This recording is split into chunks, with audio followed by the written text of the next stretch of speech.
तर सर्वांना रामकृष्ण हरी. मी धीरज स्वागत करतो आपल्या चॅनलच्या एका नवीन व्हिडिओमध्ये. तर मंडळी, काल होता कीर्तनाचा दुसरा दिवस, तर आज शेवटचा दिवस आहे आणि आता आपण जाऊया देवळामध्ये.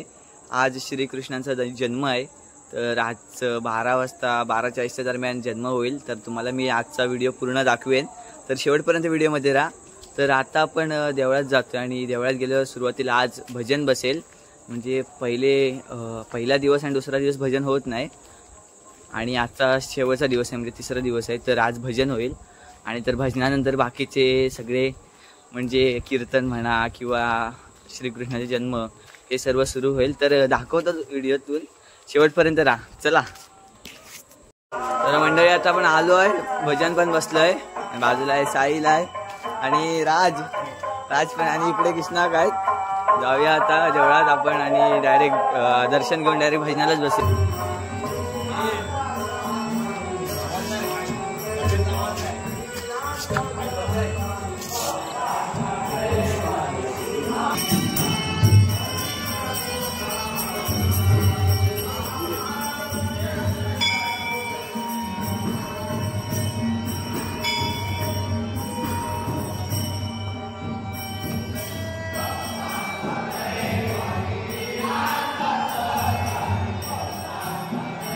या जन्माष्टमी तर आजचं हे आपल्या श्री विठ्ठलाचं एक सुंदर रूप. तुळशीच्या माळा घातलेल्या आहेत आणि हार वगैरे मस्तपैकी, आणि इथे श्रीकृष्णाच्या जन्माष्टमीची तयारी, पूजा वगैरे, शिरापत वगैरे सर्व. मंडळी, जन्माच्या वेळी या मूर्तीला पाळण्यात ठेवलं जाईल आणि त्यानंतरला सुरू होईल जन्मकाळ. पाहू शकता एक आपल्या विठ्ठलाचे श्री विठ्ठलाचं एक सुंदर रूप.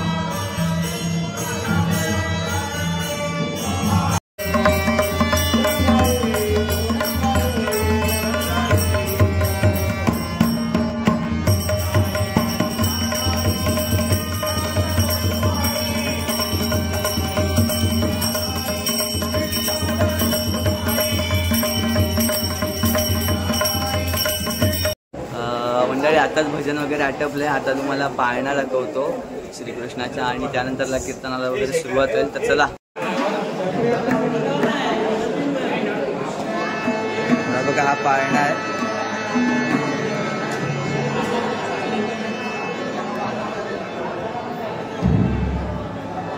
या पाळण्यामध्ये थोड्या वेळाने श्रीकृष्णाला ठेवण्यात येईल, त्यानंतरला पाळणा वगैरे बोलण्यात येईल. मित्रांनो, हा पाळणा पूर्णपणे केवड्याच्या फुलाने असतो लावलेला.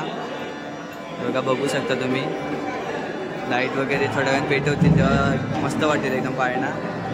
आणि आज देवळ अख्खं भरेल मित्रांनो, पूर्ण सर्वजण आले आहेत.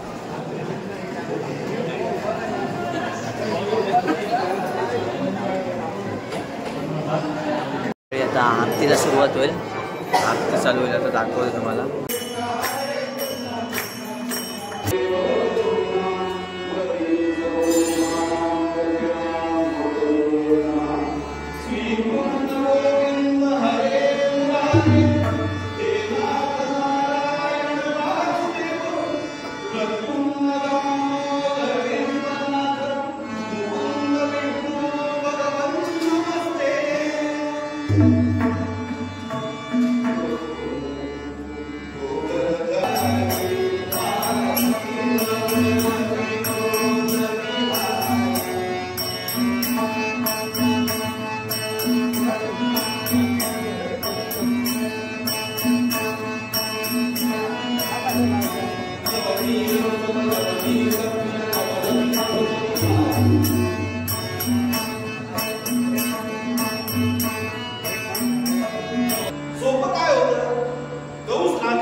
विभीषण म्हणला सोन्याची लंका आहे, वैभवाची समृद्धता असलेली लंका आहे, आपल्याला जोडून घ्यायचं, अयोध्येच्या राज्याला जोडून ठेवायचं शक्य होतं.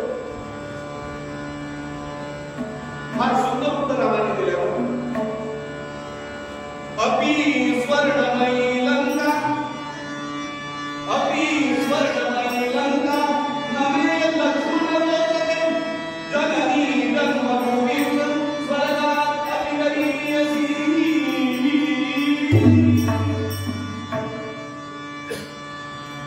लक्ष्मणा खरं लंका सोन्याची आहे, समृद्ध आहे, पण ती सोन्याची असली समृद्ध असते नवे लक्ष्मणा तरी लक्ष्मणा ती मला आवडत नाही का? जननी जन्मभूमी स्वर्गात अतिगरीयसी. जन्म देणारी आई आणि ज्या भूमीवर जन्म झाला ती जन्मभूमी, यांच्यापेक्षा लंका श्रीमंत नाही. या तुकडोजी महाराजांनी दिलेल्या आईची झोपडी माझी जन्मभूमी, जन्म देणारी माता आणि जन्म ज्या भूमीवर झाला ती माता, या दोन श्रेष्ठ आहेत. मला लंकेचं सोनं आणि सोन्याची लंका मला त्याच्यापेक्षा मोठी वाटते. म्हणून रामाचं नाव लक्षात ठेवा. ज्यांनी काही समाज, देश, राष्ट्र, धर्म याच्याकरता कार्य केलं ते चिरंजीव राहतात, त्यांचा त्याग चिरंजीव राहतो आणि त्या त्यागामुळे ते चिरंजीव राहतात. म्हणून मूळ पदामध्ये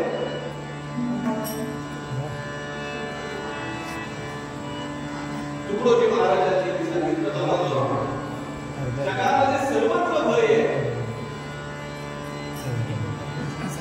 त्या भयाकडे बघू नका, त्या भयाला विसरा, त्या भीतीला विसरा आणि काय करा, जिथे भय नाही, जिथे भीती नाही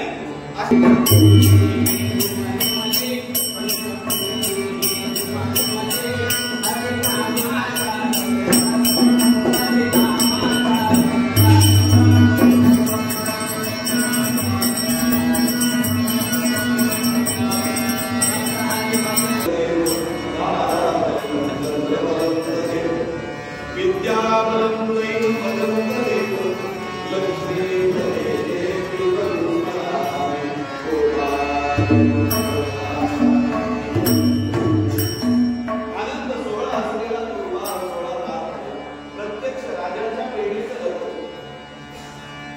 आनंद. आणि मग लग्नानंतर आजही ती परंपरा चालू आहे की माणसाला भय सगळ्यात जास्त कशाचं वाटत असेल तर मृत्यूचं वाटत.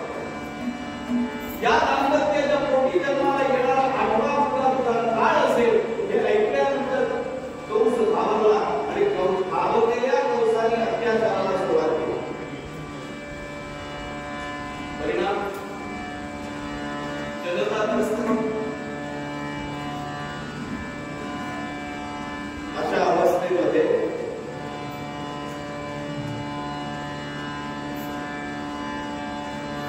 परमेश्वराच्या येण्याचे संकेत म्हणून पहिली गोष्ट झाली. कंस दरबारात बसलेला असताना कंसाकडे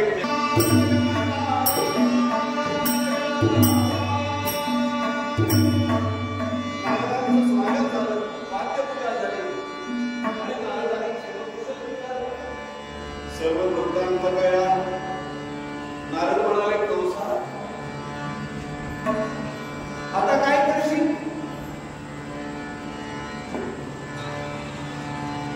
तो म्हणला 8वा मुलगा जन्माला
तो म्हणला भानगडच नको कुठून मोजायची, जन्माला आला की मारून टाकतो.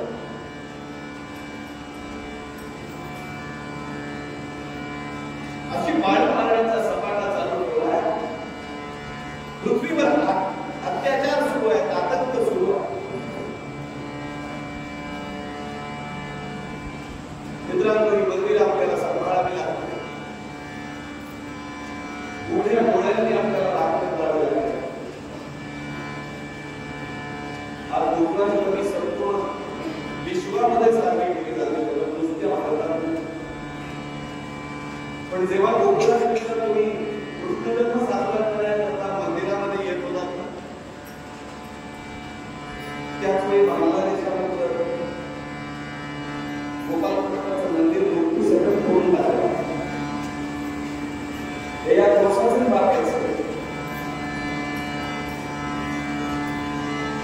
धर्म रक्षक रक्षित आहात. धर्माचं रक्षण आपल्याला करायला लागेल तर धर्म आपलं रक्षण करायला लागेल. असो, पृथ्वीवर ऋषी मुनी सज्जन लोक पीडित झाले आणि त्यांनी ठरवलं की आता आपल्याला देवाकडे जायचं. म्हणून सर्वजण महाविष्णूकडे भेटण्याकरता आले.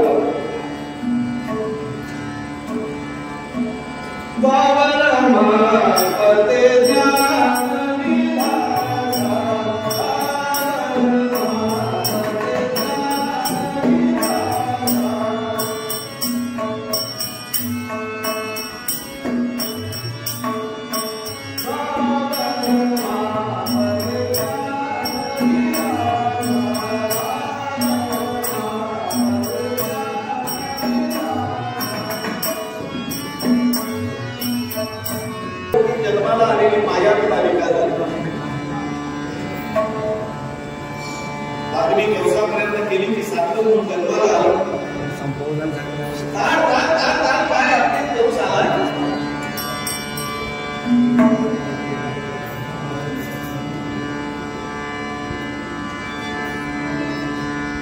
आणि ती आधी माया भगवती हातातून सटकून गेली, निघून गेली. आणि उत्तम काळ घडला.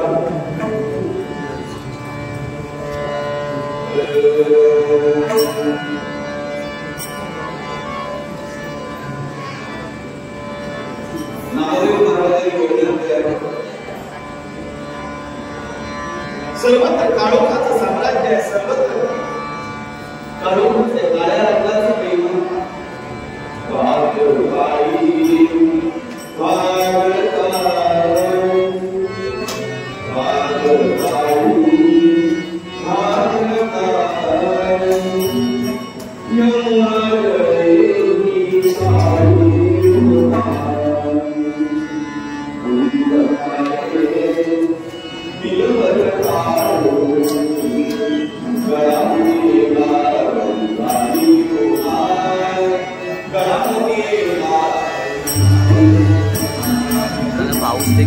स्वर्गस्थ देवता तो सोहळा पाहण्याकरता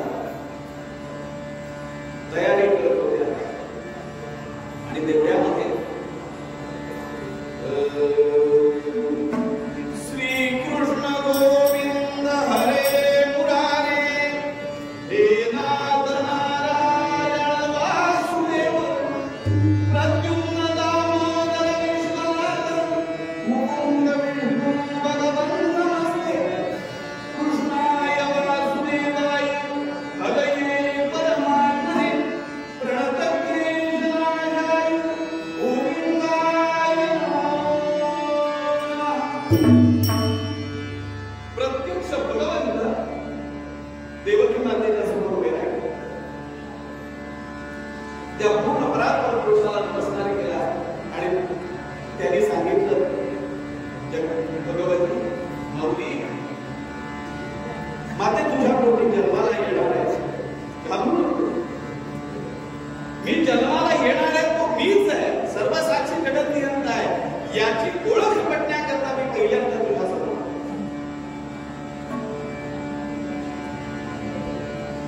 एक काम केलं. आता मायेचं जाळं सगळीकडे वेगळं जाईल आणि ज्या क्षणी हा जन्म इथे होईल, मी बालक रूपानं तुझ्या डोक्यावर अवतीर्ण होईल, त्या क्षणाला मायेच्या प्रभावाने कारागृहाचे सगळे रक्षक दास तिथे वेगवेगळे सगळे लोक झोपून जातील, ग्लानीत जातील आणि तुम्हाला ते बांधून ठेवलेलं आहे, एक दंडा बेड्यामध्ये अडकवलेलं आहे, त्याची जी कुलप आहे त्यांच्या चाव्या खळखळा सुटतील, त्यांची कुलप मोकळी होतील आणि त्या वेळेला यमुना नदीला कितीही पूर आलेला असला तरी यमुना नदीमध्ये न घाबरता मला टोपली दिली आणि बसलेला. नंदाच्या घरी आजच त्याच वेळेला जन्माला येणारं जे बालक आहे तेही मायेच्या प्रभावाखाली येतील. त्यांच्या इथे मला नेऊन ठेव आणि तिथलं बालक घेऊन इथे येईल. त्या बालिकेची चिंता करू, ती साक्षात भगवती आहे, तुला चिंता करायचं काही कारण नाही. आणि हे अतिशय समाधानाने आनंदाने भावना आहे. कारण महाराज म्हणाले होते ना, निर्भय पद्धत देवा, आणि त्याच वेळेला अवकाशामध्ये हे सांगून भगवंत महाविष्णू गुप्त झाले आणि आकाशामध्ये प्रभूच्या जन्माचा सोहळा. इकडे गौस फेऱ्या घालत होता, कधी बातमी येते काय जन्माला आले आठव्या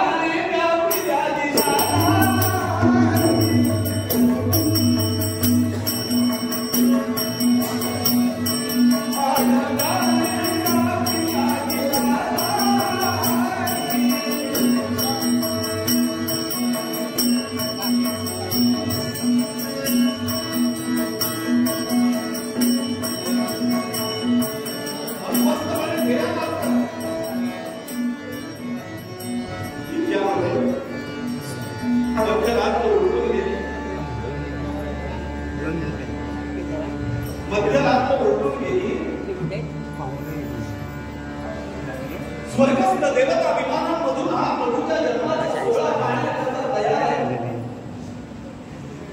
मायेची गाणी सर्वत्र पसरली. तर 2 मिनिटावरले त्याच वेळेला खटर अशा त्या बेड्या तुटून पडल्या, मोकळ्या झाल्या आणि आठवा जो जन्माला येणार होता त्याचा जन्म सोहळा सुरू झाला.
तुझा काळ गोकुळामध्ये वाढतो, तो केव्हा जन्माला आला, तुझं आयुष्य सरळ झालं,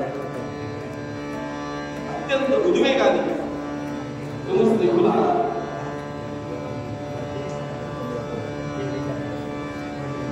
आणि नंतरच्या घरी जेव्हा कळलं की आपल्या घरी मुलगा जन्माला आला तेव्हा आनंद सोहळा सुरू झाला. आनंद करी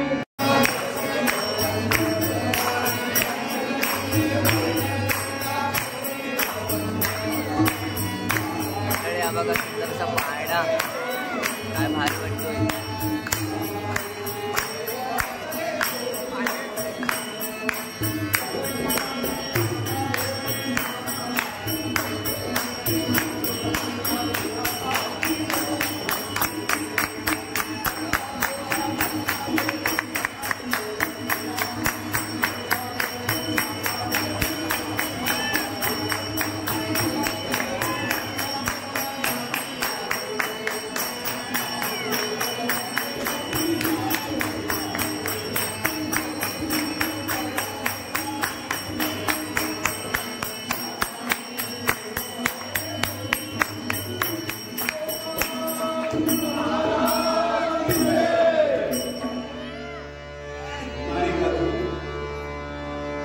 देवाला उत्तम वस्त्रांनी पुसून घेतो.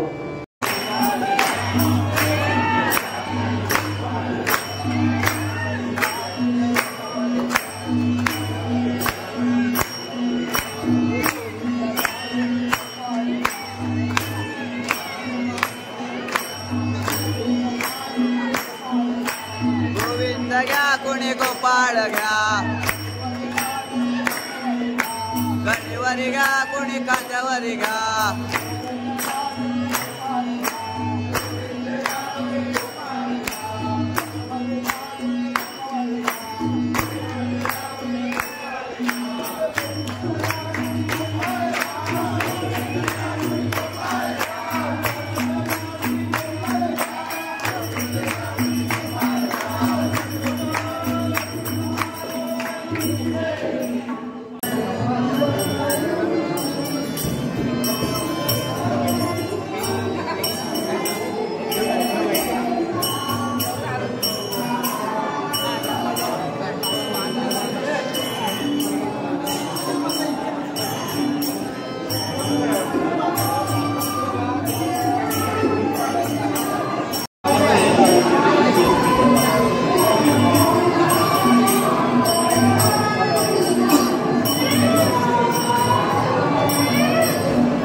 आता श्रीकृष्ण दर्शन होत आहे सर्वांना.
तर मंडळी आजचा व्हिडिओ इथेच संपवतो. आता वाजलेत बरोबर 2:30.